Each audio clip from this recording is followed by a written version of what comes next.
የሚታወቀው ይሄ እስልምና ሃይማኖት ኢትዮጵያ የገባው በ615 ነው። ከመዲና በፊት በ8 ዓመት ማለት ነው። ከኢራቅ ከሲሪያ በፊት በ18 ዓመት ይቀድማል። ከፈለስጢን በፊት በ21 ዓመት ይቀድማል። ከግብፅ በፊት በ24 ዓመት ይቀድማል።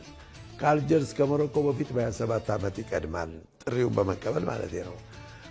ከሱዳን በፊት በ36 ዓመት ይቀድማል። 36 ዓመት ሱዳን ጋር ተመለከት።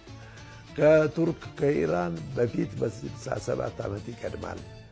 ከሂንድ ከፓኪስታን በፊት በ170 ዓመት ይቀድማል። የኢትዮጵያ እስልምና አቀማመጡ አብረንም የነበርን መሰረቱ ላይ በመጣልም እንደ ሀገርም እንደ ንጉስም እንደ ህዝብም ከነቢዩ ጎን ሰለላሁ ዐለይሂ ወሰለም ስለነበር በአጋጣሚ ከነቢዩ ጋር 82 የሚሆኑ ሀበሾች ነበሩ። 82 መሰረታቸው 14 የሚሆኑት ህይወታቸው ሰውተዋል በጂሃድ ከነቢዩ ጎን ሆነው። ቁርአንም ራሱ ሲወርድ ቁርአን ማለት እንግዲህ በፖለቲካም በማህበራዊም በኢኮኖሚም በሃይማኖትም መመሪያ ነው ማለት ለሰው ልጅ የተሰጠ ማለት ነው። ሁሉን ነገር እዛ ላይ ታገኘዋለህ ቁርአን ላይ።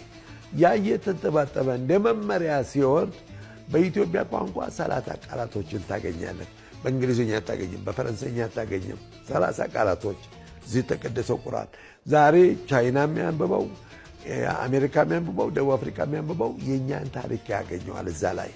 23 አንቀጾች እኛን የሚያሞግስ እዛ ላይ ታገኛለህ። 23 የነቢዩ ሐዲስ 27 ታገኛለህ እዛው ላይ ሰለላሁ ዐለይሂ ወሰለም። 30 ነቢዩ መሐመድ ለሀበሾች ልዩ አቋም የሰጡበትን ታገኛለህ። ይሄ ለማን ነው የተሰጠው? ለሀበሻ ነው። ለማንም ለፓኪስታን አልተሰጠም፣ ለኢራን አልተሰጠም፣ ለማንም አልተሰጠም።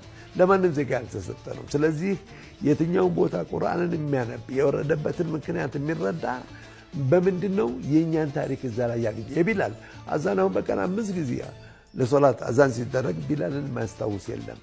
በየደቂቃው አዛን በዓለማችን አለ። ያን ጊዜ የቢላል ታሪክም አብሮ ይወጣል። የመጀመሪያው ሙአዚንና መዲና ሲከፈት በሱ ድምፅ ነው። መካም ሲከፈት በሱ ድምፅ ነው። ኢየሩሳሌም ሲከፈት በሱ ድምፅ ነው።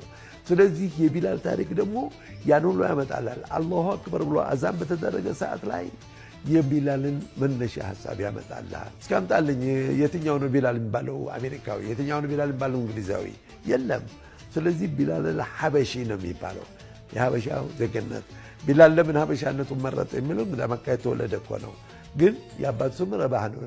ለምን በረባህ አልተጠራም ብሎ ቢጠየቅ ነቢዩ መሐመድ ሐበሾችን ሰለላሁ ዐለይሂ ወሰለም ሲያከብሩ በዛ መጠራት ፈልጌ ነው ብሎ ተናግሯል። ስለዚህ ቢላል አንዱ ታሪካችን ነው ማለት ነው።